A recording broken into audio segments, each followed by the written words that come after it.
നമസ്കാരം. ലേഡീസ് അവറിലെ പ്രണവ് സെഗ്മെന്റിലേക്ക് എല്ലാവർക്കും സ്വാഗതം. ബാധാദോഷങ്ങളെക്കുറിച്ചാണ് നമ്മളിവിടെ പറഞ്ഞുകൊണ്ടിരുന്നത്. അതിനെക്കുറിച്ച് കൂടുതൽ ഉത്തരങ്ങളുമായിട്ട് നമ്മളോടൊപ്പം പ്രശസ്ത ജ്യോതിഷാചാര്യൻ ശ്രീ KV സുഭാഷ് ചന്ദ്ര സാറുണ്ട്. സാറിനെ നമുക്ക് ഈ പ്രോഗ്രാമിലേക്ക് സ്വാഗതം ചെയ്യാം. നമസ്കാരം. സാർ, നമ്മൾ കഴിഞ്ഞ എപ്പിസോഡിൽ പറഞ്ഞ ബാധാദോഷങ്ങളെക്കുറിച്ചുള്ള കൂടുതൽ കാര്യങ്ങളായിട്ട് തുടങ്ങാം. അപ്പോൾ നമ്മൾ മുമ്പ് പറഞ്ഞ പോലെ ഈ ബാധാദോഷം, ഈ തിൽക്കണ്ണി എന്ന് പറഞ്ഞ പോലെ തന്നെ കൈവശദോഷം, പലരും നിങ്ങളെല്ലാവരും പറഞ്ഞു കേട്ടിട്ടുണ്ട് കൈവശദോഷം. അപ്പോൾ ഈ കൈവശം എന്ന് പറയുമ്പോൾ ചിലർ പറയും അങ്ങനെ ഒരു സംഭവമില്ല, ഇതെല്ലാം വെറുതെ പറ്റിക്കുകയാണ്. അപ്പോൾ ഇതിൽ തന്നെ സംഭവിക്കുന്നത്, ഈ കൈവശം എന്ന് പറഞ്ഞാൽ ഒരു ജില്ലയിലെ പ്രസിദ്ധമായൊരു ക്ഷേത്രത്തിൽ കൈവശമൊക്കെ ഇറക്കി കളയുന്ന ഒരു സംഭവമുണ്ട്. 21 റൗണ്ട് ക്ഷേത്രത്തിന് ചുറ്റും ഓടിച്ചിട്ട് തിരുവിഴ മഹാദേവൻ്റെ മുമ്പിൽ ഛർദ്ദിച്ച് കളയാണ്. അപ്പോൾ അവിടെയൊക്കെ പോയി ഒരുപാട് ഛർദ്ദിച്ച് ആവശ്യമായ ആൾക്കാർ എൻ്റെ അടുത്ത് വരാറുണ്ട്. അതായത് ഒരു കാര്യം മനസ്സിലാക്കുക, ഈ വയറിൻ്റെ അകത്ത് കിടക്കുന്ന ദ്രവ്യം ഛർദ്ദിച്ച് കളയുക എന്ന് പറഞ്ഞാൽ അതിനൊരു ലിമിറ്റ് ഉണ്ട്. വയറിൻ്റെ അകത്ത് കിടക്കുന്നത് മാത്രമേ ഇത് പോവുള്ളൂ. ഇത് ഒത്തിരി കാലപ്പഴക്കമെല്ലാം വന്നു കഴിഞ്ഞാൽ നമ്മുടെ ശരീരത്തിൽ, രക്തത്തിൽ, മജ്ജയിൽ, മാംസത്തിൽ, അസ്ഥിയിലേക്ക് കയറി കഴിഞ്ഞാൽ ഈ സാധനം ഛർദ്ദിച്ചാൽ പോവില്ല. അങ്ങനെ ഛർദ്ദിച്ചാൽ പോകണമെന്നുണ്ടെങ്കിൽ എല്ല് വരെ ഛർദ്ദിക്കേണ്ടി വരും. അപ്പോൾ പിന്നെ മനുഷ്യനായിട്ട് നിൽക്കാൻ പറ്റില്ല. അപ്പോൾ അത് സംഭവിക്കുന്നത് വെച്ചാൽ പലർക്കും ഇങ്ങനെ ഒരു, അതായത് അവിടെ പോയാൽ എല്ലാം തീരും. നമ്മൾ മഹാദേവനെ മോശമായിട്ട് പറയല്ല, കാരണം നമ്മളും ഈ കൈവശമൊക്കെ മാറ്റുന്നത് മഹാദേവനെ കൊണ്ട് തന്നെയാണ്. നീലകണ്ഠത്രയീശൻ മന്ത്രം ചൊല്ലിയിട്ട് തന്നെയാണ് ആവാഹിക്കുന്നത്. അത് പിന്നെ ചിലർ വരുന്നത് നീലകണ്ഠത്രയീശൻ മന്ത്രം മാത്രം ചൊല്ലിയാലൊന്നും ഇത് പോരില്ല. ചിലപ്പോൾ പാതാളഗരുഡ മന്ത്രം ഉപയോഗിക്കേണ്ടി വരും. അങ്ങനെ വേറെ ഇഷ്ടംപോലെ മന്ത്രങ്ങളുണ്ട്. ചിലപ്പോൾ പല മന്ത്രങ്ങൾ കൂട്ടി ഉപയോഗിക്കേണ്ടി വരും. ചില കൈവശമൊക്കെ മാറ്റുമ്പോൾ 1 മണിക്കൂർ സമയം എടുക്കും, ചിലപ്പോൾ 5 മിനിറ്റ് മതി. അപ്പോൾ ഇത് ജനം പറയും ഇതൊന്നും ഇല്ല എന്ന് പറഞ്ഞാൽ, നമ്മൾ പറയുന്നത് ഈ കൈവശമൊക്കെ വന്നു കഴിഞ്ഞാൽ സാധാരണ സംഭവിക്കുന്നത് ഒരു ഉദാസീനത സംഭവിക്കും, മന്നത പോലെ, ചൊടിയില്ല എന്ന് പറയും. പിന്നെ ചിലർക്ക് മെൻ്റലാവും. അപ്പോൾ നമ്മൾ ഈ പറഞ്ഞ സംഭവമൊക്കെ ഇത് മാറ്റി കഴിയുമ്പോൾ അവരൊക്കെ, ഞാൻ മുമ്പ് പറഞ്ഞിട്ടുണ്ട്, 6 വർഷം റൂമിൻ്റെ ഉള്ളിലൊക്കെ അടച്ചിരുന്ന പയ്യനൊക്കെ ഇപ്പോൾ ജോലിക്ക് പോകുന്നുണ്ട്. അവൻ അടുത്ത വിവാഹത്തിന് തയ്യാറായിക്കൊണ്ടിരിക്കും. ഊർജ്ജസ്വലത ഇല്ലാതായി മാറും. ഊർജ്ജസ്വലത ഇല്ലാതാവും ചിലർക്ക്. ചിലരെ സംബന്ധിച്ച് മെൻ്റലാവും. അവർ ഡിപ്രഷനായിട്ട് മരുന്ന് കഴിക്കും. ഡോക്ടറെ അടുത്ത് മരുന്ന് കഴിച്ചാൽ ഇത് മാറില്ല. അപ്പോൾ അങ്ങനെ വരുന്ന കേസുകളൊക്കെ നമ്മളുടെ അടുത്ത് ഒത്തിരി ഡിപ്രഷൻ മാറി അവരെല്ലാം വിവാഹത്തിന് തയ്യാറെടുത്തുകൊണ്ടിരിക്കുന്ന ഒത്തിരി ആളുകളുണ്ട്. അപ്പോൾ അവരൊക്കെ എന്തുകൊണ്ട് നമ്മളിതിലേക്ക് കൊണ്ടല്ല എന്ന് വെച്ചാൽ, അവർക്ക് ഭാവി ജീവിതം നമ്മൾ തകർക്കാൻ പാടില്ല. വെറുതെ ചാനലിലൊക്കെ കൊണ്ടുവന്ന് അവരെ കാണിച്ചു കൊടുത്തു കഴിയുമ്പോൾ പിന്നെ അവർക്ക് ആരും പെണ്ണ് കൊടുക്കാൻ പോകുന്നില്ല. ഇപ്പോഴും ചില ഒരു ഓട്ടോറിക്ഷ ഓടിക്കുന്ന പയ്യനുണ്ട്, അവൻ്റെ ഓട്ടോറിക്ഷയിൽ കയറി ഇരുന്ന് കഴിയുമ്പോൾ ജനം ചോദിക്കുന്നത്, നീ ആ സുഖമില്ലാണ്ടിരുന്ന കുട്ടിയല്ലേ, ഞങ്ങളെ പലയിടത്തും കൊണ്ട് ഇടിച്ച് ശരിയായി കളയുമെന്ന്. അപ്പം ജനം അംഗീകരിക്കുന്നില്ല. രോഗം മാറിയാലും സമൂഹം അംഗീകരിക്കുന്നില്ല. അതേപോലെ 6 വർഷമായിട്ട് റൂമിൻ്റെ അകത്ത് അടച്ചിരുന്ന പയ്യനിപ്പോൾ ജോലിക്കുവാണ്. അപ്പോഴും ആ കുട്ടിയുടെ മാതാവ് പറയുന്നത്, ഈ സമൂഹം നമ്മൾ ജീവിക്കാൻ സമ്മതിക്കില്ല എന്ന് പറയാം. ഇവനൊക്കെ ജോലിക്ക് പോവോ, വഴിയിൽ കാണുമ്പോൾ നമ്മളെ കല്ലെടുത്തെറിയോ എന്നൊക്കെയാണ് ചോദിക്കുന്നത്. അപ്പോൾ ഇതെല്ലാം ഇല്ല എന്ന് പറയുമ്പോൾ, ഇതിന് വേറൊരു ഉദാഹരണമാണെങ്കിൽ, ഒരു ആൾ എൻ്റെ അടുത്ത്, ഒരു യുവാവ് പ്രശ്നം നോക്കാൻ വന്നു. ഗവൺമെൻറ് സർവീസൊക്കെ ഉള്ള ആളാണ്. അപ്പോൾ ആൾക്ക് 38 വയസ്സായിട്ട് വിവാഹമൊന്നും ആയിട്ടില്ല.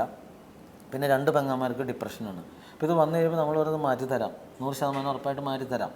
അപ്പോൾ ആൾ തയ്യാറായി. ഇതെല്ലാം തയ്യാറായി കഴിഞ്ഞിട്ട് ആ ഒരു പ്രാവശ്യം പൂജ മുടങ്ങിപ്പോയി. പൂജ മുടങ്ങി കഴിഞ്ഞപ്പോൾ പിന്നീട് വന്നപ്പോൾ എൻ്റെ അടുത്ത് പറഞ്ഞൊരു കാര്യം, ഞാനിതിനൊക്കെ തയ്യാറായി കഴിഞ്ഞപ്പോൾ എൻ്റെ സ്വന്തക്കാർ, ബന്ധുക്കാർ, നാട്ടുകാരൊക്കെ പറയുന്നത് ഇതെല്ലാം തട്ടിപ്പാണ്, നീ തട്ടിപ്പിന് പോയിട്ട് ആ പൈസ നിനക്ക് വീട്ടിലൊരു നല്ല സോഫ സെറ്റ് വാങ്ങിച്ചിടാന്ന് പറഞ്ഞു.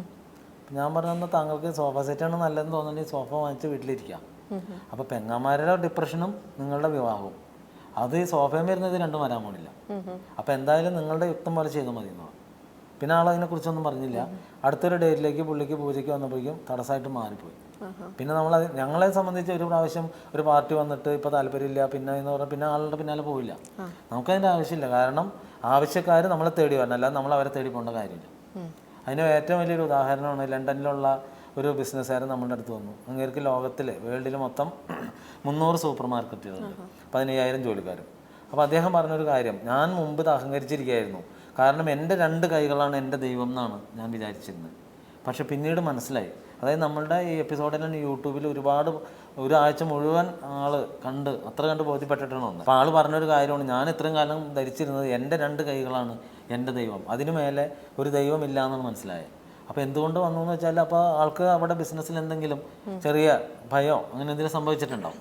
അപ്പോൾ അത് അത്രയും കണ്ട് നമ്മൾ ചിന്തിച്ച് നോക്കാം. അപ്പോൾ ബോധവും ബുദ്ധിയും ഉള്ള ഒരു മനുഷ്യൻ, നമ്മളെല്ലാവരും മനുഷ്യരാണ്, ആരും ദൈവത്തിന് അതീതരല്ല. കാര്യം ഇപ്പോൾ ഒരുപാട് ദൈവങ്ങളൊക്കെ പുതിയതായിട്ട് വരുന്നുണ്ട്, ദൈവാവതാരങ്ങളുണ്ട്. പക്ഷേ ഈ ദൈവാവതാരങ്ങളൊന്നും ഒരിക്കലും ദൈവമല്ല. അവർ ദൈവമാണെങ്കിൽ നമ്മളുടെ കൺമുമ്പിൽ ഒരുപാട് രോഗവും ദുരിതമൊന്നും അനുഭവിച്ചവർ മരിക്കേണ്ട കാര്യമില്ല, ദൈവമല്ലേ. അതായത് നമ്മുടെ പുരാണങ്ങളിൽ, നിങ്ങൾ കഴിഞ്ഞ ദിവസം പറഞ്ഞ പോലെ, പുരാണങ്ങളിൽ ശ്രീകൃഷ്ണനെ പറയുമ്പോൾ, ശ്രീകൃഷ്ണൻ വേടൻ്റെ ഒരു ചെറിയ അമ്പ് കാലിൻ്റെ വിരലിൽ കൊണ്ടിട്ടാണ് മരിക്കുന്നത്. അതായത് മനുഷ്യനായിട്ട് ജനിച്ചു കഴിഞ്ഞാൽ മരണം സുനിശ്ചിതമാണ്. അപ്പോൾ അതിനൊരു നിമിത്തമാണ് അമ്പ്. അതായത് എന്തെങ്കിലും സംഭവിക്കണം. പിന്നെ അതേപോലെ തന്നെ രാമലക്ഷ്മണന്മാർ സരയൂ നദിയിൽ ജീവത്യാഗം ചെയ്യായിരുന്നു. അപ്പോൾ അത് മനുഷ്യനായിട്ട് വന്നുകൊണ്ടാണ്. മനുഷ്യനായിട്ട് വന്ന ഭഗവാൻ ഒരിക്കലും മായയായിട്ട് പോകാൻ പാടില്ല. അതായത് ഇത്രയും കാലം മനുഷ്യനായിട്ട് ഇവിടെ ജീവിച്ചാണ്. അപ്പോൾ അങ്ങനെ പുരാണങ്ങളിൽ കാണിച്ചു തരുന്നുണ്ട് ഈ ശരിക്കുള്ള ദൈവാവതാരം അതാണ് ദൈവാവതാരം. അല്ലാതെ മനുഷ്യനായിട്ട് വന്നവരെല്ലാം ഇപ്പോൾ വലിയ ഒരുപാട് നോർത്ത് ഇന്ത്യയിലൊക്കെ വലിയ സിദ്ധനായിരുന്നു, പക്ഷെ മരണകാലമൊക്കെ ആശുപത്രിയിലായിരുന്നു. അപ്പോൾ ചിന്തിച്ചു നോക്കാം. പക്ഷേ ഇപ്പോഴും അതിൻ്റെ പിന്നാലെ പോകുന്നവർ പറയുന്നത് ഞങ്ങൾക്ക് ഒരുപാട് സ്വപ്നത്തിൽ വന്നു, അവിടെ വന്നു, ഇവിടെ വന്നു. പക്ഷേ ജീവിതം ചോദിച്ചു കഴിയുമ്പോൾ പറയും ഒരു ഗതിയില്ല പരഗതിയില്ല, എല്ലാം തന്നു എന്ന് പറയും. ഇതേപോലെ എൻ്റെ അടുത്ത് ഒരു പാർട്ടി വന്നിട്ട് പറഞ്ഞു ഞങ്ങളൊരു വലിയ ക്ഷേത്രത്തിൻ്റെ വലിയ പരസ്യം ചെയ്യുന്ന പൊങ്കാലൊക്കെ ചെയ്യുന്ന ഒരു ക്ഷേത്രത്തിൻ്റെ അവിടുത്തെ അമ്മ ഞങ്ങൾക്ക് എല്ലാം തന്നു എന്ന് പറഞ്ഞു. അപ്പോൾ വന്നപ്പോൾ തന്നെ ആൾ പറഞ്ഞു എനിക്ക് 65 വയസ്സായി, കടം കടത്തിൻ്റെ കൂടുകയാണ്, മോനും നമ്മൾ ഉദ്ദേശിച്ചിടത്തേക്കൊന്നും വന്നില്ല. അപ്പോൾ ഞാൻ ചോദിച്ചു അമ്മയെല്ലാം തന്നു എന്ന് പറഞ്ഞു, കടമാണോ തന്നെയെന്ന് ചോദിച്ചു ഈ ഇത്രയും കാലമായിട്ട്. അപ്പോൾ പറഞ്ഞത് അവിടുത്തെ വലിയ തന്ത്രി പറഞ്ഞു ഇത് 4 വേദക്കാരുടെ ഉപദ്രവമാണ്, ജിന്നിൻ്റെ ഉപദ്രവമാണ്, അതൊന്നും ആർക്കും എടുക്കാൻ പറ്റില്ല, അത് എടുത്തു കഴിഞ്ഞാൽ ആ എടുക്കണവൻ്റെ തല പൊട്ടിത്തെറിച്ചു, അതുകൊണ്ടാണ് ഇത് മാറാത്തത്. അപ്പോൾ ഞാനവളോട് നിങ്ങൾക്ക് ഞാൻ ഡേറ്റ് തരാം, എൻ്റെ തല പൊട്ടിത്തെറിക്കാണെങ്കിൽ പൊക്കോട്ടെ. ഈ ബാധ ഉപദ്രവം മാറ്റുന്നതിനൊപ്പം ആ ബാധ തിരിച്ച് നമ്മളെ ബാധിക്കാറാണ്. ബാധ നമ്മളെ ബാധിക്കില്ല. അതായത് കഠിനമായ രീതിയിലാണ് ഈ ബാധയെ വെച്ചിരിക്കുന്നതെങ്കിൽ ഇത് ഉച്ചാടനം ചെയ്യേണ്ടി വരും. അപ്പോൾ ഈ ഉച്ചാടനം എന്ന കർമ്മം അറിഞ്ഞിരിക്കണം. അപ്പോൾ അത് മാറ്റുന്ന ആൾക്ക് അത് അറിയില്ലെങ്കിൽ അത് നടക്കില്ല, മാറില്ല. അതൊന്ന്. അപ്പോൾ ഇദ്ദേഹം പല പ്രാവശ്യം ഈ കർമ്മം ചെയ്തിട്ടുണ്ടാവും, പക്ഷേ വിജയിച്ചിട്ടുണ്ടാവില്ല. കാരണം അത് ഈ ഉച്ചാടനം അറിയണമല്ലോ, അതൊന്ന്. പിന്നെ ഉച്ചാടനം ചെയ്യുമ്പോൾ അതിന് സൈഡ് എഫക്ഷൻ ഉണ്ട്, തിരിച്ചടിക്കും. അപ്പോൾ നമുക്കത് എങ്ങനെയെങ്കിലും ജീവിതത്തിൽ അതിൻ്റെ ഫീല് വരും. അപ്പോൾ പലരും ആ ഫീൽ അനുഭവിക്കാൻ തയ്യാറല്ലാത്തതുകൊണ്ടാണ് ഇതിന് തയ്യാറ്. ചിലർ കോഴിയൊക്കെ വെച്ചിട്ട് ബലി ഇതൊക്കെ ചെയ്തിട്ട് അതൊക്കെ വാസ്തവമുള്ള അല്ല. അതായത് മുൻകാലങ്ങളിലെല്ലാം, അതായത് മുൻകാലങ്ങളിൽ ഇപ്പോഴും തമിഴ്നാട്ടിലെല്ലാം ഈ ആചാരം നടക്കുന്നുണ്ട്, ഈ പക്ഷിബലി മൃഗബലി നടക്കുന്നുണ്ട്. അതിൻ്റെ കാരണം എന്ന് വെച്ചാൽ 12 സാത്വിക പൂജയ്ക്ക് തുല്യമാണ് ഒരു താമസ പൂജ. അതായത് 12 സാത്വിക പൂജ ചെയ്യുന്ന ബലം കിട്ടും ഒരു ഈ കർമ്മം ചെയ്ത് കഴിഞ്ഞാൽ, താമസ പൂജ ചെയ്താൽ. അപ്പോൾ പിന്നെ അത് നിഷിദ്ധം എന്നിങ്ങനെ പറയും. അത് അറിയാവുന്ന രീതിയിൽ ചെയ്യണം, അല്ലാതെ വെറുതെ കോഴീനെ വെട്ടി കുറേ ചോരം കഴിച്ചിട്ടെല്ലാം ശരിയായെന്ന് പറഞ്ഞാൽ ശരിയാവില്ല. അതിന് കർമ്മമുണ്ട്, അതിന് മന്ത്രങ്ങൾ അറിയണം. അതായത് ഭദ്രകാളിക്ക് 64 ഗണ്ണത്തിൽ കോഴി അറുത്തിട്ട് കർമ്മം കൊടുത്തു കഴിഞ്ഞാൽ തീർച്ചയായിട്ടും കർമ്മം വിജയിക്കും. അപ്പോൾ 64 കളത്തിലും അരുണി എന്നൊക്കെ പറഞ്ഞിട്ട് 64 ദേവിമാരെ നമ്മൾ വരുത്തണം. അതായത് 64 കളത്തിൽ എന്ന് പറഞ്ഞാൽ ദേവിയുടെ സൈന്യങ്ങളാണ് 64 ദേവിമാർ വരും. ഈ 64 ദേവിമാരും വരുത്തിയിട്ട് വേണം കർമ്മത്തിലേക്ക് വരാൻ. അപ്പോൾ ഈ പറഞ്ഞ കർമ്മം ചെയ്യണമെങ്കിൽ ഈ 64 ദേവിമാരുടെ പേരറിഞ്ഞിരിക്കണം, അല്ലാതെ ഒരാൾ പൂജയ്ക്ക് വരണമെങ്കിൽ. അതായത് ഭദ്രയുടെ മൂലമന്ത്രം പോലും അറിയില്ലാത്ത ഒരാൾ വന്നിട്ടാണ് ഭദ്രയ്ക്ക് പൂജ ചെയ്യുന്നത്. അപ്പോൾ പിന്നെ അയാൾ കോഴീനടുത്ത് മുകളിലേക്ക് വലിച്ചെറിഞ്ഞ് ചോര അവിടെ വീഴ്ത്തിന്നോട്ട് വല്ല കാര്യമുണ്ടോ? അപ്പോൾ ഈ പറഞ്ഞ ദേവീ മന്ത്രങ്ങൾ 64 കളം വരച്ചിട്ട് 64 കളത്തിലും 64 ദേവതകളെ വരുത്തിയിട്ടൊക്കെ വേണം ഇതിലേക്ക് വരണമെങ്കിൽ. അപ്പോൾ കർമ്മങ്ങളെല്ലാം ഉണ്ട്. അപ്പോൾ കർമ്മം ഉണ്ടെന്ന് പറഞ്ഞിട്ട് ഇത് അറിയണമല്ലോ. അപ്പോൾ പലർക്കും പറ്റുന്നത് ഈ പറഞ്ഞ സംഭവങ്ങളൊക്കെ എവിടെയോ കേട്ടിട്ടുണ്ട്, പക്ഷേ കോഴീനെ ഇറക്കണം കണ്ടിട്ടുണ്ട്. കോഴീനെ ഇപ്പം എല്ലാവർക്കും ഇറക്കാം. പിന്നെ ചിലർ പറയും കോഴീനെ നടക്കാൻ പാടില്ല, ആടിനെ നടക്കാൻ പാടില്ല, അത് ഒരു എന്താ പറയുക അത്രയും നിഷിദ്ധമായൊരു സംഭവമാണ്. അപ്പോൾ നമ്മൾ അവരോട് ചോദിക്കുന്നത് നിത്യം കോഴീനെ അറുത്ത് ഭക്ഷണം കഴിക്കാം, ഈ പറഞ്ഞ മാട്ടിറച്ചി എല്ലാം കഴിക്കാം, അപ്പോൾ അതൊന്നും നിഷിദ്ധമല്ല. ദൈവിക സങ്കല്പത്തിൽ അത് വരുമ്പോൾ ദൈവിക സങ്കല്പത്തിൽ പറഞ്ഞിട്ടുണ്ടല്ലോ, ഭദ്ര ദാരികമത മൂലമന്ത്രത്തിൽ പറഞ്ഞിട്ടുണ്ട്. അതായത് ആനകളറുത്ത്, ആടുകളറുത്ത്, കോഴികളറുത്ത് ചോര കൊടുത്തിട്ട് ദാഹം തീരാഞ്ഞിട്ടമ്പുജകാളി ധീരതയോടെ അലറും നേരം തന്നോട് അണിവിരൽ അഴകോട് നീട്ടി അറുത്ത് അണിവിരൽ മീതയെ ഒഴുകിയ ചോര ആർത്തു വിളിച്ചു കുടിച്ചു ഭദ്ര മതി ദാഹമടങ്ങിയത്. അപ്പോൾ നമ്മുടെ പുരാണത്തിൽ പറഞ്ഞിട്ടുണ്ട് ശിവനാണ് കോഴിയെ ആടിനെയും ആനകളൊക്കെ അറുത്തിട്ട് ഭദ്രയുടെ, അതായത് ആര്യനെ വധിച്ചിട്ട് കോപം തീരാഞ്ഞിട്ട് ദേവി ആർത്തട്ടഹസിച്ച് വരുന്ന സമയത്ത് ഭഗവാനാണ് ഈ പറഞ്ഞ കർമ്മം കൊടുക്കുന്നത്. എല്ലാം അറുത്ത് കൊടുത്തു നോക്കി നിൽക്കുന്നില്ല. അത് പറ്റാണ്ടാവുമ്പോൾ അവസാനമാണ് അണിവിരൽ തൻ്റെ മോതിരവിരൽ അറുത്തിട്ട് 3 തുള്ളി രക്തം കൊടുക്കും, അപ്പോഴാണ് കല്യാണങ്ങുന്നത്. അപ്പോൾ ഇത് പുരാണങ്ങളിൽ പറയുന്നുണ്ട്. അപ്പോൾ പിന്നെ ഇത് എങ്ങനെ നിഷിദ്ധമാകും? അതപ്പോൾ പലരും നിഷിദ്ധം എന്ന് പറയുമ്പോൾ അങ്ങനെയാണെങ്കിൽ ആദ്യം നമ്മൾ നോൺ വെജിറ്റേറിയൻ ഭക്ഷണം ഒഴിവാക്കുക, അതാണ് ഏറ്റവും ഇതിൻ്റെ ഉത്തമം. ഇതൊന്നും പറ്റില്ല. ഇപ്പോൾ ഹൈന്ദവ വിവാഹങ്ങളിൽ പോലും, വിവാഹ സദ്യകളിൽ പോലും ഈ പറഞ്ഞ നോൺ വെജിറ്റേറിയൻ നിഷിദ്ധമായ മാട്ടിറച്ചി പോലും ഹൈന്ദവ വിവാഹങ്ങളിൽ വിളമ്പിക്കൊണ്ടിരിക്കുകയാണ്. എന്നിട്ട് അവർ തന്നെ പറയും ഇതെല്ലാം നിഷിദ്ധമാണെന്ന്. അതെന്ന് നമുക്ക് തിന്നാം, ഒരു കോഴിയെ ഭദ്രയ്ക്ക് ഒരു കർമ്മത്തിന് ഇറക്കാൻ പാടില്ല എന്ന് പറയുന്നത് അതെവിടുത്തെ ആചാരം?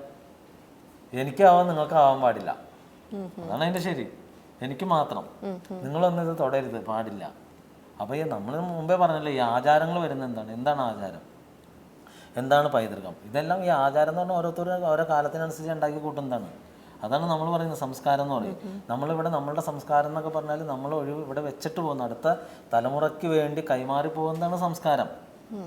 പൈതൃകം എന്ന് പറയുന്നത് നമ്മളുടെ കുടുംബത്തിൽ നമ്മൾ അവശേഷിപ്പിക്കുന്നത്. അങ്ങനെയാണ് ഈ ആചാരം, പൈതൃകം, സംസ്കാരം അങ്ങനെ ഓരോ പേരിട്ട് അങ്ങ് പോകും. അപ്പോൾ ഈ കാണിച്ചു കൂട്ടുന്നതെല്ലാം നമ്മുടെ പൂർവിക ആചാര്യന്മാർ കാണിച്ചു തന്നത് തന്നെയാണ്. അപ്പോൾ ഇടയ്ക്ക് വെച്ച് അത് നിഷേധം. ഇപ്പോൾ കോഴിയെ അറുത്ത് കൊടുത്തിരുന്ന പല ക്ഷേത്രങ്ങളിലും പകരം കുമ്പളങ്ങിയാണ് അറുത്ത് കൊടുക്കുന്നത്. അപ്പോൾ എന്ത് സംഭവിക്കുന്നത് വെച്ചാൽ ഫലസിദ്ധി കുറയും. കോഴിക്ക് പകരം കുമ്പളങ്ങി ആകുമ്പോൾ ദൈവം പ്രസാദിക്കില്ലല്ലോ. പിന്നെ നമ്മളുടെ ഒരു വിശ്വാസമാണ് പ്രസാദിച്ചിട്ടുണ്ട്. ആ വിശ്വാസം ഒരു വർഷക്കാലം വിശ്വാസം അതല്ലേ എല്ലാം. അത്രേ ഉള്ളൂ അതിൻ്റെ ഉത്തരം. ബാധാദോഷങ്ങളെ കുറിച്ചുള്ള ഉത്തരങ്ങളും സംശയങ്ങളും ഒന്നും ഇവിടെ തീരുന്നില്ല. അടുത്ത എപ്പിസോഡിൽ ഇതിൻ്റെ കൂടുതൽ ഉത്തര നിവാരണങ്ങളുമായിട്ട് അടുത്ത എപ്പിസോഡിൽ കാണുന്നതുവരെ നമസ്കാരം.